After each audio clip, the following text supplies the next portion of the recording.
Donc c'est un document tout à fait exceptionnel que vous allez entendre à présent, un document unique qui va peut-être vous permettre de mieux comprendre la logique d'un terroriste. Cet homme, c'est Amédi Koulibaly, l'assassin d'une policière municipale de Montrouge.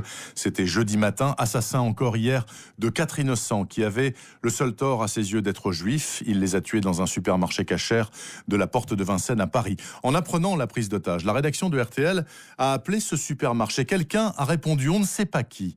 Le téléphone ensuite a été mal raccroché, volontairement ou pas d'ailleurs, ce qui nous a permis de capter le dialogue entre Amédi Koulibaly et les otages. Nous n'avons bien évidemment pas diffusé cet enregistrement hier pour ne pas mettre la vie des otages en danger, mais ce matin, après une difficile réflexion, il faut le dire, nous avons choisi de vous proposer quelques extraits de ce dialogue. Ils permettent de comprendre la dérive de cet homme, Amédi Koulibaly, ce jeune délinquant français devenu djihadiste pur et dur. Jean-Alphonse Richard, la qualité sonore de ce document, bien sûr, est parfois un peu médiocre. Il faut tendre l'oreille, mais ce document, tout de même, montre la froide détermination et l'endoctrinement d'un terroriste et une rhétorique aussi qui, manifestement, Jean-Alphonse ne laisse aucune place à la négociation. Oui, il est un peu plus de 15 heures lorsque RTL tente de joindre le supermarché de la Porte de Vincennes où se déroule la prise d'otage. Amédi Koulibaly décroche, ne répond pas directement, puis raccroche mal le combiné. S'engage alors une longue conversation entre Koulibaly et quelques otages. Sur un ton direct, l'homme armé de 2 fusils mitrailleurs, sans laisser le choix du dialogue à ses interlocuteurs, entend justifier son action. Moi je suis né en France, s'ils n'auraient pas été attaqués ailleurs, j'aurais pas fait ça. Mais eux ils attaquent. Le preneur d'otages reprend la dialectique djihadiste, fait allusion à l'État islamique. Son action, une vengeance tout à la fois contre l'État syrien et la coalition occidentale présente au Mali, en Irak ou en Afghanistan. Comment ça se fait qu'il y avait Bachar al-Assad en Syrie, mettez du chimique sur les gosses, que tout le monde qui torturait les gens. Ils n'ont pas intervenu pendant des années. Quand il y a quelqu'un qui vient qui fait ça, bombardier, coalition de 50 000 pays, tout ça. Pourquoi ils font ça? Pourquoi ils font ça? Quand il y avait le nord du Mali, il y avait quoi au nord du Mali? Et qu'il y a eu la Syrie, ça a commencé en même temps. En même temps, il y avait des enfants qui mourent. En Syrie, et au Mali, il y avait 0 mort. Ils ont tué 100 ou 200 personnes, c'était des militaires. Il n'y a eu aucune exaction au Mali. 0. Parti intervenir là-bas. Et moi, je vous le dis à vous. Je ne suis pas très au courant de ce qui se passe. Mais ça, c'est bientôt fini. Comme moi, pour venir, il y en aura de plus en plus, et ils vont être de plus en plus. Donc, qu'ils arrêtent. Je leur dirais bien qu'ils arrêtent.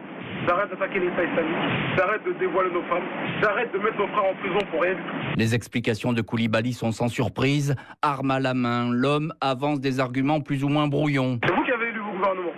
Et vos gouvernements, ils vous ont jamais caché que vous allez faire la guerre au Mali ou ailleurs. Et alors là s'engage le dialogue avec l'un des otages. Deuxièmement, c'est vous qui les financez.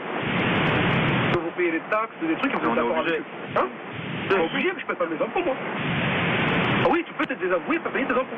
Pas mes impôts. Oui, mais quand moi je paye mes impôts, ce que je veux, nettoie la route, fasse des super écoles. Quand tu vas payer tes impôts, quand tu vas payer tes impôts, sur la somme que tu vas leur donner, 30% il va aller à la défense, 30% à je sais pas, l'agriculture, etc., etc. Donc, c'est bien qu'il y ait cette confiance. C'est comme toi demain, je te permets, hein. Prends un coca, c'est blindé de sucre, t'as soif. Ouais, t'as pas le choix, tu dois vivre. Peut-être que ça te fait du mal à ton corps, mais t'as pas envie de te faire du mal. T'as pas le choix de pas vivre. Tu peux aller vivre en Israël, tu peux aller vivre dans tout d'Algérie, non, c'est pas ça que je veux te dire. Quand tu manges quelque chose qui est pas bon pour toi, parce que c'est bon, du sucré, des frites, c'est tu manges parce que tu dois manger. Peut-être que ça te fait du mal indirectement, mais tu veux pas te faire du mal. Nous, c'est pareil, on paye nos impôts, mais on fait de mal à personne. D'accord, mais moi je dis que jamais tous les individus j'arrive à s'unir, comme là pour Charlie Hebdo, j'arrive à s'unir pour élire un président, et bien faites la même chose en vous disant, faites des manifestations et dites, c'est les musulmans tranquilles, ils vont nous laisser tranquilles. Pourquoi vous le faites pas? Manifester pour demander de laisser tranquilles les musulmans, encourage Koulibaly. La conversation semble presque banale, mais la menace est vite de retour. Nous, chez nous, c'est la loi du talion, vous la connaissez très bien. C'est la loi du talion. Ça veut dire, Allah il a dit dans le Coran, quand il transgresser à transgression égale.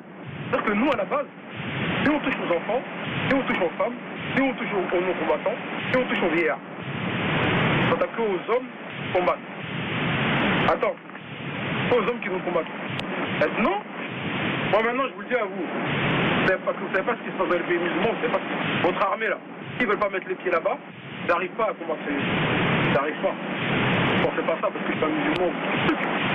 Jamais ils arriveront à nous battre. C'est pour ça que partout où ils ont été, jamais ils ont réussi. Allah, il est avec nous. Un discours souvent nébuleux, pétri de haine rentrée et d'excitation, jusqu'à citer enfin le guide dont Koulibaly se réclame, Oussama Ben Laden. Comme il a dit, c'est quelqu'un que vous connaissez, Oussama Ben Laden, vous connaissez. Oussama Ben Laden, rahmallah, il a dit, vous n'allez jamais goûter à la paix, c'est nous qui ne pas à la paix en Palestine. Une litanie identique à celle de tous les djihadistes qui aura duré jusqu'à l'assaut des forces de l'ordre. La suite, on la connaît, les hommes du raid donnent l'assaut à 17h15. Koulibaly est tué, il a auparavant tué 4 otages et sa compagne et femme, Ayad Boumedienne, elle est toujours dans la nature. Un appel à témoins, je vous le rappelle, a été lancé.